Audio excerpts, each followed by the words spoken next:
বলছিলাম সেটা ষষ্ঠতমিক এবং শততমিক পদ্ধতির পটেন্সিটের যেমন যদি 30 হয় শততমিকে, ষষ্ঠতমিকে অ্যালেম পটেন্সি কত হবে এই ইকুইভ্যালেন্টটা স্যার জি ধন্যবাদ ষষ্ঠতমিক স্যার, ইজ ইকুয়াল টু ধন্যবাদ স্যার। শততমিকের যে ইয়েটা ইকুইভ্যালেন্ট।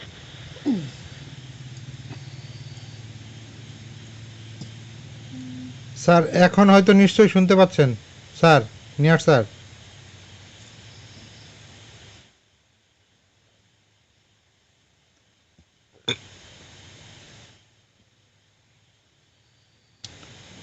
স্যার কি শুনতে পাচ্ছেন?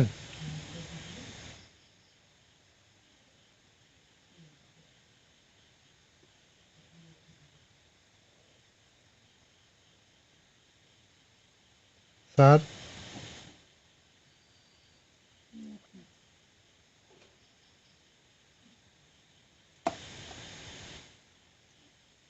আজকের যে এই এটা আমাদের জানা হলে স্যার আমাদের কারো কাছে হয়তো সেন্টিডিসিমাল পটেন্সিটা আছে, এখন অনেক সময় অ্যালেম পটেন্সি আছে, তাহলে সেন্টিডিসিমালটা নাই। তাহলে আমরা যদি ইকুইভ্যালেন্টটা জানতে পারি তাহলে পরে আমরা ওই অ্যালেম পটেন্সিতে ওই স্কেলে দিব, আবার অ্যালেম পটেন্সিতে দিলে তাহলে সেন্টিডিসিমালে ওই স্কেলে দিব। তাহলে আমাদের ওষুধের পটেন্সির ব্যবহারটা আমরা ঠিক করে দিতে পারবো আর কি স্যার। আমি আপনার প্রশ্নটা ভালো বুঝতে পারিনি, যদি তারপরে আমি বুঝতে পারছি যে আপনি সেন্টিসিমেল এবং এলএম পটেন্সি একটা কম্পারেটিভ আলোচনা চাচ্ছিলেন মনে হয়, আমি যা বুঝতে পারছিলাম। না স্যার আলোচনা না, মানে নিয়ে স্যার কত পাওয়ার কত এলএম পটেন্সি, ধরেন আমরা যদি সেন্টিডিসিমেলের 200 দিলাম তাহলে এটা এলএম পটেন্সিতে কত এই জিনিসটা স্যার। এখন স্যার আমি আপনাকে বলছি, আপনি এই দুটি পদ্ধতির যদি ওষুধ তৈরি পদ্ধতি দেখেন, আপনি ফার্মাকোপিটা দেখেন, তাহলে সহজতম পদ্ধতি ওষুধ এবং সহজতম পদ্ধতি ওষুধের একেবারে সম্পূর্ণ আলাদা। এই দুইটি পদ্ধতি ওষুধ প্রস্তুত করার যে পদ্ধতি সম্পূর্ণ আলাদা, তাই এদের মধ্যে হুবহু তুলনা করা কিছুটা কঠিন। তারপরেও গাণিতিক হিসাব করে ওষুধে বিদ্যমান মূল বস্তুর যে পরিমাণ ভ্যালুয়েশন আমরা যেটা করি, ভিত্তি করে তুলনা মোটামুটি ডাক্তাররা করেন। যেমন আমরা দেখি সহজতম পদ্ধতির এলএম পটেন্সিতে 0/1 বা LM1 ওষুধের মধ্যে যে নির্যাস থাকে বা যে কণা থাকে, গাণিতিক ভাবে সহজতম পদ্ধতির 5 মানে 5 থেকে 6 এর মাঝামাঝি। অর্থাৎ আমাদের এলএম পটেন্সি যদি 1 হয় তাহলে সহজতম পদ্ধতি ওষুধ 5 থেকে 6 এর মাঝামাঝি অবস্থান করে। মাঝামাঝি অবস্থা আমাদের নাই, আমাদের আছে 6, আমরা 5ও পাই না, আমরা ব্যাক পটেন্সি 5 পাই না, আমরা পাই 6, সহজতম 6 পাই। এভাবে অর্থাৎ আমরা 0/1 এর সঙ্গে 6 ধরা হয়, এরকম ভাবে পটেন্সি হিসাব করা হয়।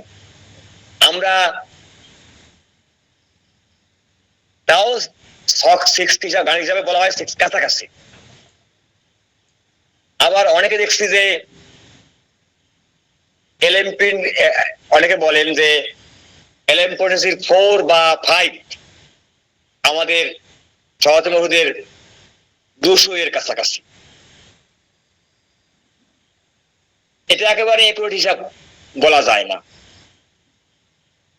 কেউ বলেন 1M এর সঙ্গে কম্পেয়ার করেন কেউ, অনেকে 10 থেকে 11-র মধ্যে, এবং 10M এর সঙ্গে কম্পেয়ার করে 16, 17, 15 থেকে 16 এরকম। 50M করে 25 থেকে 26-এর মধ্যে, এরকম একটা কম্পেয়ার করা হয়। কিন্তু এটা একেবারেই সঠিক হিসাব নয়, গাণিতিক হিসাব করে কিছুটা করা হয়, কারণ এই দুটি পদ্ধতি ওষুধ সম্পূর্ণ ভিন্ন, ভিন্নভাবে প্রস্তুত করা হয়। ধন্যবাদ স্যার। জি ধন্যবাদ জানাই স্যারকে। তো আমাদের সাথে সেলিনা নামে একজন আছেন, উনি হাত উত্তোলন করছেন। আপনার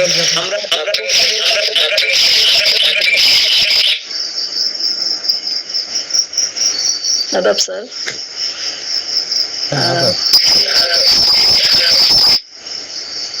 স্যারকে আন্তরিক ধন্যবাদ জানাচ্ছি আজকের ক্লাসের জন্য। আসলে প্লাসিবো নিয়ে নিজের মধ্যে কেমন যেন একটু খটকা লাগে। আমরা এখনো নতুন শিক্ষানবিশ গ্রুপে আছি যেহেতু, হ্যাঁ বুঝতে পারছেন আমরা শিক্ষানবিশ।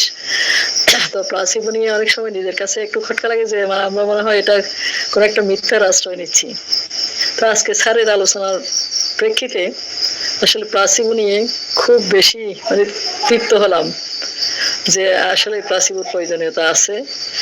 তবে স্যার যে 6 মাসের একসাথে দিচ্ছে, মানে 6 মাস ধরে প্লাসিবো দিচ্ছেন, এটা কত পটেন্সি ব্যবহার করলে 6 মাস পর্যন্ত দিচ্ছেন সেটা একটু জানতে চাই আর কি। আচ্ছা আপনি স্যার আপনি সাইলেন্ট করুন, শব্দ আসছে হচ্ছে। আচ্ছা থ্যাংক ইউ।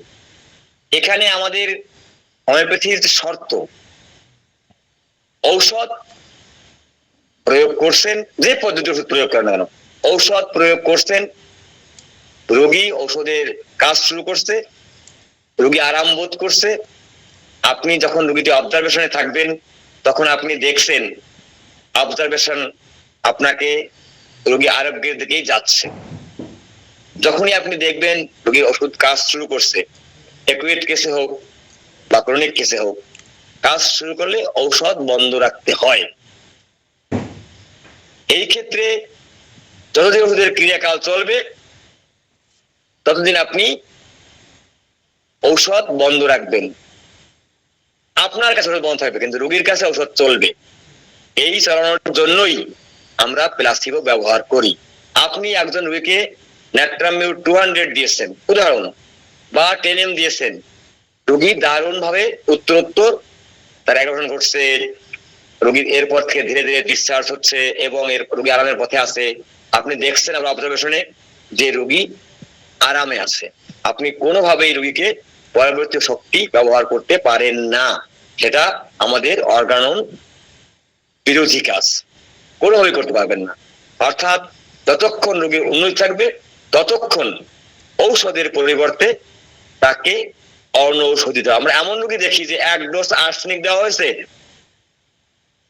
একটা সমস্যা নিয়ে আসছে এবং সে 1 ডোজ আর্সেনিক দেওয়া থেকে এই রোগী আস্তে আস্তে আস্তে আস্তে উন্নতি করে যাচ্ছে। 2 মাস 3 মাস 4 মাস, আমরা বলছিলাম যে আপনাদের কেসটার জন্য একটু বেশি দিন আসতে হবে, সে 3 মাস আসছে, তার সমস্যাটা একদম সমাধান হয়ে গেছে 1 ডোজ আর্সেনিক। আমরা 3 মাসে তাকে প্লাসিবো দিয়ে বিদায় করে দিয়েছিলাম। মানে 15 দিন পর বা 1 মাস পর দিচ্ছি, 3 মাস পরে সে বলে দাদা আমার সমস্যা, আমি ভালো আছি, বা স্যার আমি ভালো আছি, ওকে, বিদায় হয়ে গেছে। অর্থাৎ ঔষধে আমরা তো আসলে ভুল করি, ওষুধ প্রচুর ব্যবহার করি। আপনি যত কম ওষুধ ব্যবহার করতে পারবেন, আপনার অবজারভেশন যত ভালো হবে, আপনি হেরিং এর যে ল অফ ল আপনি যদি বুঝতে পারেন এবং অবজারভেশন গুলো ভালো বুঝতে পারেন, হেন্স অবজারভেশন, ইদানিং ভিজুয়াল কাছে 22 অবজারভেশন আপনি ভালো বুঝতে পারেন, আপনি প্লাস্টিক ব্যবহার করবেন ততদিন রোগীর উন্নতি অব্যাহত থাকে। Thank you. জি, ধন্যবাদ। ধন্যবাদ সেলিনা ম্যামকে এবং ধন্যবাদ আমাদের শ্রদ্ধেয় ডক্টর নিহাররঞ্জন রায় স্যারকে। তো আমাদের এখানে যারা আছেন তাদের যদি কোনো জিজ্ঞাসা বা অনুভূতি ব্যক্ত করার থাকে তো অনুরোধ করব। বাবু আর জি জি, তো ধন্যবাদ জানাই যারা আজকে আমাদের সাথে দীর্ঘ সময় প্রায় 1 ঘন্টা যুক্ত ছিলেন এবং ধৈর্য সহকারে আমাদের স্যারের গুরুত্বপূর্ণ আলোচনা ওষুধ এবং অনৌষধি সম্পর্কে শেষ পর্ব আপনারা শুনলেন। তাদেরকে আরেকবার ধন্যবাদ। এবং আমি ক্লাসে বেসিক টু অ্যাডভান্সে গুরুত্বপূর্ণ বিষয় আলোচনা হবে, বা রোগ নিয়ে। সাইলেন্ট করবেন কেউ প্লিজ, বুঝবো। হ্যাঁ, আমরা আগামী ক্লাস থেকে আমাদের বইয়ের 100 পেজ অতিক্রম করলাম। আজকে পর্যন্ত আমার এই বইয়ের পেজ সংখ্যা 422। বেসিক টু হোমিওপ্যাথি শিক্ষানবিশ, বেসিক টু অ্যাডভান্স থেকে আমি আলোচনা করছি নিয়মিত আমার লেখা বই থেকেই। এরপর থেকে আমার আলোচনা শুরু হবে 101 পৃষ্ঠা থেকে। আলোচনার বিষয় 3য় অধ্যায়ে আমরা আলোচনা করবো মায়াজম এবং ক্রনিক ডিজিজ। মায়াজম এবং ক্রনিক ডিজিজ নিয়ে আমরা কথা বলবো। এবং এই ক্লাসগুলো আপনারা নিয়মিত শুনবেন। আপনারা যেখানে যেভাবে মায়াজম আলোচনা শুনছেন, আশা করি আমাদের এখানে ভিন্ন আঙ্গিকে মায়াজম আলোচনা হবে এবং দেখবেন আপনি এই আলোচনার পরে আপনি মায়াজম সম্পর্কে মোটামুটি যেটুকু প্রয়োজন আমাদের চিকিৎসার জন্য এর একটা ধারণা অর্জন করতে পারবেন বলেই আমার বিশ্বাস। এবং অত্যন্ত সহজ পদ্ধতিতে আমরা মায়াজম নিয়ে কথা বলবো। আপনারা এখানে থাকবেন নিয়মিত।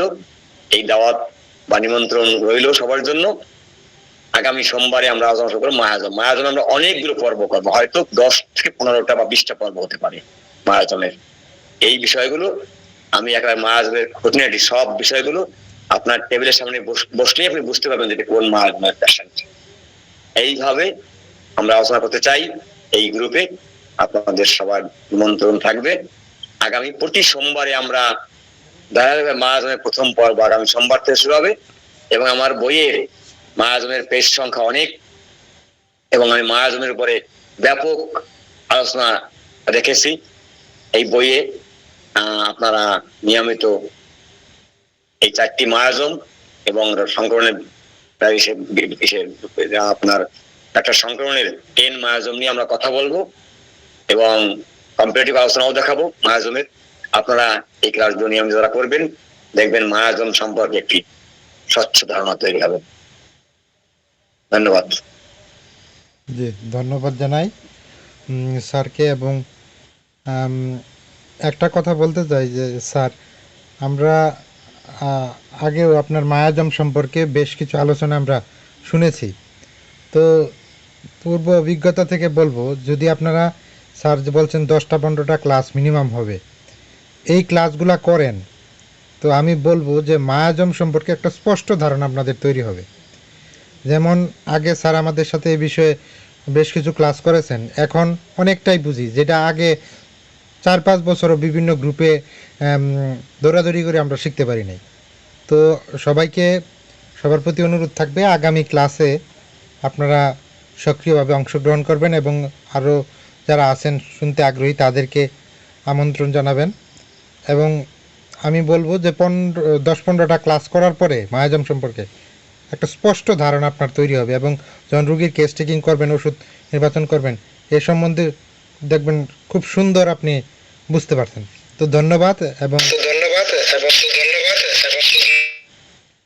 ধন্যবাদ জানাই এবং কৃতজ্ঞতা জানাই আমাদের সাথে এতক্ষণ যারা যুক্ত ছিলেন। আগামী ক্লাসে সবাইকে আমন্ত্রণ জানিয়ে আজকের মতো এখানে শেষ করছি। শুভরাত্রি, নমস্কার।